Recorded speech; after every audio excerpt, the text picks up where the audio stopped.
Olá, pessoal! O Momento Papo de Mãe está no ar. Um filho com deficiência intelectual. Você sabe como identificar e o que é preciso ficar atento?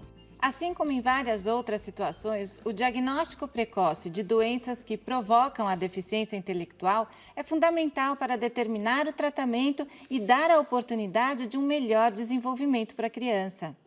Nós convidamos hoje a Flávia Piazon, da APAE de São Paulo, a Associação de Pais e Amigos dos Excepcionais, e o Márcio e a Natália, pais da Manuela, de 1 ano.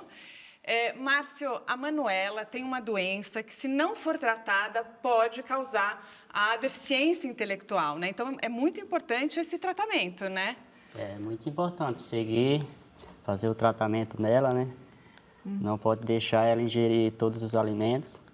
É uma luta, você tem que sempre estar ali atento, porque quando ela ficar maior que vai ser mais problema ainda. Natália, qual é a doença e quando vocês diagnosticaram? É a fenilcetonúria, né, que é tolerância à fenilalanina, uma proteína. A gente descobriu no teste do pezinho. Quando ela saiu do hospital, que a APA entrou em contato comigo, me explicando que tinha dado uma alteração. Aí eu repeti o teste, aí foi descoberta a fenilcetonúria, né? Aí foi quando ela começou o tratamento. E Flávia, explica pra gente então o que é essa doença e essa importância do teste do pezinho que detectou e que ela passou a fazer o tratamento adequado. Então, a fenilcetonúria, ela é um erro inato do metabolismo, né? Uma doença que tem a ver com o metabolismo, em que ela não consegue metabolizar um aminoácido que faz parte da proteína em outro aminoácido que chama tirosina. Tá? Então, ela tem uma deficiência em uma enzima que chama fenilalanina hidroxilase e por essa questão a dieta dela é restrita em fenilalanina, mas não é isenta, à medida que ela precisa de um pouquinho para o desenvolvimento cerebral, para o desenvolvimento, crescimento, enfim, para o desenvolvimento adequado. E doutora, graças a Deus, ela detectou precocemente e conseguiu aí evitar essa deficiência intelectual, né? Quais outras causas da deficiência intelectual, né? E o que os pais precisam ficar atentos, né? Porque a gente sabe que muitas vezes os pais ficam preocupados, meu filho não está firmando a cabeça, ou ele não está se desenvolvendo como as outras crianças da mesma idade. Sim, né? Hoje a gente sabe que, claro, são dados ainda de 2015, mas brasileiros, e que 0,8% da população poderia ter algum tipo de deficiência intelectual, né? E para isso a gente tem fatores ambientais, né? Em algumas situações do mundo, em locais de maior carência social, né, vulnerabilidade social que a gente fala, pode chegar a 4%.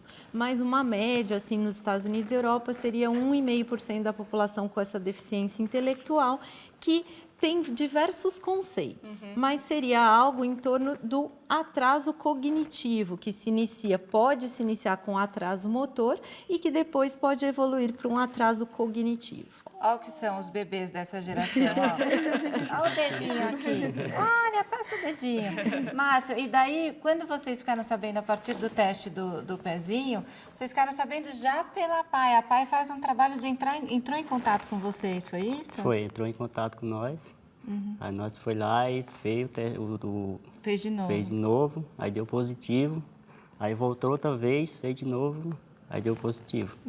Aí começou o tratamento. Aí vocês entenderam que ela realmente precisava de um tratamento para ter um desenvolvimento esperado, é isso?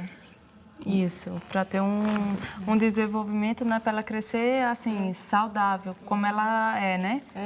E quer dizer, e o tratamento dela é uma alimentação específica Isso. e com isso ela está tendo Ela está tendo desenvolvimento, como vocês veem, né? Nem parece que ela tem nada, né? E ela faz um acompanhamento na PAI? Ela precisa sim, passar na PAI? Faz sim. Todo mês eu vou medir a fenilalanina, né? Lá na APAE, ela faz o tratamento, passa na nutricionista, a nutricionista explica tudinho a alimentação dela, o que eu tenho que fazer. Então, lá é assim o tratamento, porque tem outras crianças que precisam fazer outro tipo de acompanhamento, é isso? No caso da doença da Manuela, o mais importante realmente é a alimentação, que tem que ser uma alimentação controlada.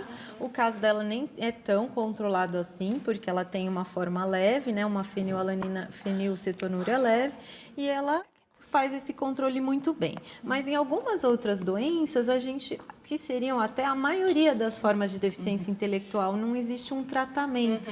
Não existe um tratamento curativo, nem que vá conseguir mudar o curso. Então, o que a gente precisa mesmo é reabilitação. A gente precisa de um diagnóstico precoce da causa dessa deficiência intelectual e poder estimular essa criança em diversas áreas. Porque esse estímulo mais cedo vai fazer toda a diferença. Sem dúvida. Se tiver um atraso motor, a gente pode conseguir trabalhar para que ele seja o menor possível. Se tiver um atraso cognitivo, para que esse atraso também a gente minimize, se for possível. E outras áreas, hoje a gente fala muito em múltiplas inteligências. Então, eu posso ter um paciente, por exemplo, com a síndrome de Williams-Beren, que tem a ver, uma deleção cromossômica no 7, que tem a ver com a deficiência intelectual, só que eles são extremamente capazes para serem musicistas. Então, você precisa colocar essas crianças em aulas de música, você precisa estimular esses outros dons, essas outras características de superinteligência dentro da deficiência intelectual.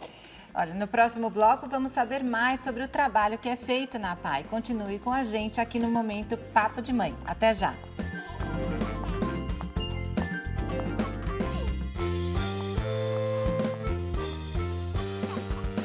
Estamos de volta com o Momento Papo de Mãe e o tema hoje é deficiência intelectual.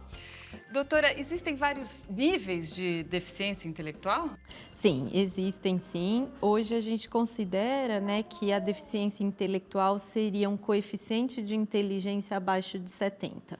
E se tiver esse valor muito abaixo que isso, eu posso ter situações mais graves da deficiência intelectual. Agora, Natália, na hora que você recebeu a notícia e tal, tem um momento que você fica muito preocupada, depois você vê que não é tão grave assim, que tem do controle, tem o que fazer, como é? Então, no começo a gente fica mesmo muito preocupada, né? A gente quer nossos filhos perfeitos, a gente fica muito preocupada, assusta muito no começo, mas depois que ela começou o tratamento, que ela foi crescendo, eu vendo que ela é saudável, que ela é uma criança como uma criança qualquer. Isso é fazer o tratamento certo. Agora eu estou tranquila, graças a Deus. Agora a gente tira de letra. Márcio, vocês tiveram que adaptar muitas coisas em casa, porque como é que tem que ser a alimentação dela? Até a alimentação de vocês, a família toda tem que mudar os hábitos? Muda um pouco, né? E não, você tá comendo alguma coisa, ela fica pedindo. Aí fica... E quando ela crescer, é que ela vai querer comer. Ela vai Até ter ela que... entender que ela não pode.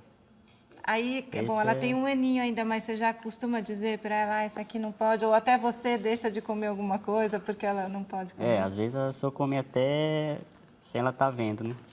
Porque senão ela fica escondido. pedindo toda hora e tem que dar a bolachinha dela. Você compra na hora, na paz. Às vezes a gente tenta comer, sempre comer o que ela pode também, para ela comer junto com a gente. E eu imagino que agora seja um pouco mais fácil, né? Quando ela crescer, porque também existem outras pessoas que ela vai estar, né? Na Isso, escolinha, na escolinha, ela já vai para a escolinha? Ainda não. Então, Eu tô existe essa pretendendo- preocupação mas também, existe né? essa preocupação. Já estou pensando, né? Porque em casa, com a família, a Sim. gente já sabe como é. A gente já sabe fazer o tratamento certo. Mas as outras pessoas que não conhecem, Vai ter né? que alertar as outras Alertar. pessoas e ela vai ter que saber também o que saber. pode e o que não pode, né? Falando sobre a alimentação da Manuela, né, que é super importante, a recomendação da nutricionista da APAE de São Paulo é sempre deixar bem claro que tem a bolacha da Manuela, o nuggets da Manuela, enfim. Então, a gente tem a Divina Dieta, que são alimentos com baixos teores de fenilalanina, consequentemente pobres em proteína, né, com pouca proteína esses alimentos,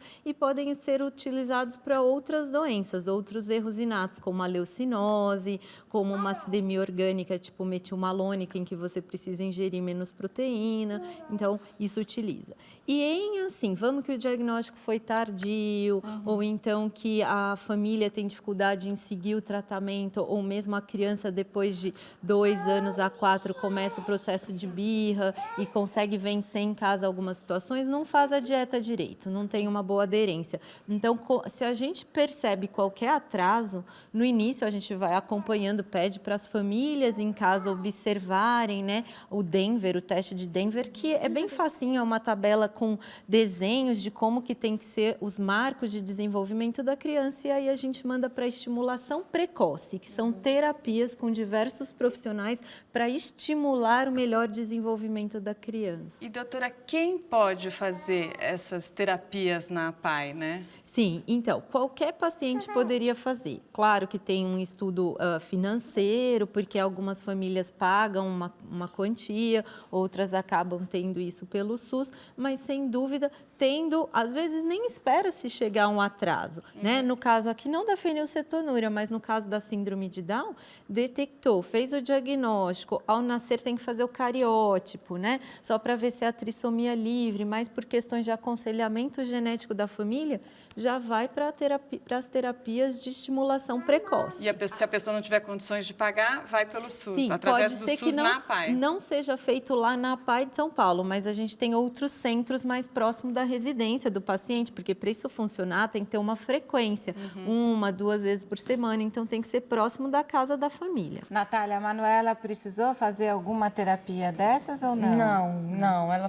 O tratamento dela é só alimentação mesmo, não precisou dessas terapias. Você disse que ela começou a andar com 1 ano, né? Isso. Então tá super normal, então a gente não tá vendo nenhuma necessidade. E a gente está vendo que ela é bem estimulada aqui do desenho. Até demais.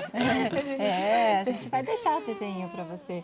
E chegou o momento dos vídeos enviados pelos telespectadores. Você pode nos mandar uma pergunta que os especialistas respondem. Olá, meu nome é Juliana Ansani, eu sou mãe do Henrico. O Henrico tem 10 meses e ele já tem 6 dentinhos. Eu gostaria de saber quais os cuidados que eu tenho que ter agora, se eu tenho que levar ao dentista, se eu tenho que escovar os dentes dele, o que eu tenho que fazer agora? Após a erupção do primeiro dentinho de leite, toda criança deve fazer a higienização desses dentinhos. Essa higienização deve ser feita com uma escova dental própria para pediatria. Principalmente a escovação após a última refeição ou após a última mamada, porque é onde acontecem as cáries de mamadeira que atingem os dentinhos de leite. Antes da erupção desses dentinhos, a higienização deve ser feita com uma dedeira ou com uma fraldinha embebida em água filtrada, em movimentos circulares dentro da boca. Mas após essa erupção do primeiro dentinho, é importante que procure o cirurgião dentista especializado em crianças. Obrigada a todos que participam deste nosso quadro de perguntas e respostas. A ideia é informar cada vez mais. As perguntas podem ser enviadas para o e-mail do Momento Papo de Mãe. Márcio, Natália, obrigada pela participação aqui no programa. Foi um prazer. Obrigado a vocês, foi um prazer participar. E obrigada pela presença da Manuela. Foi um prazer. Obrigado. Flávia, muito obrigada pelas orientações, foram importantíssimas. Eu que agradeço a participação, muito obrigada. E a APAE de São Paulo tem um site? Tem sim. Acho que lá tanto os profissionais de saúde quanto as famílias podem acessar, www.apaesp.org.br. Tá legal.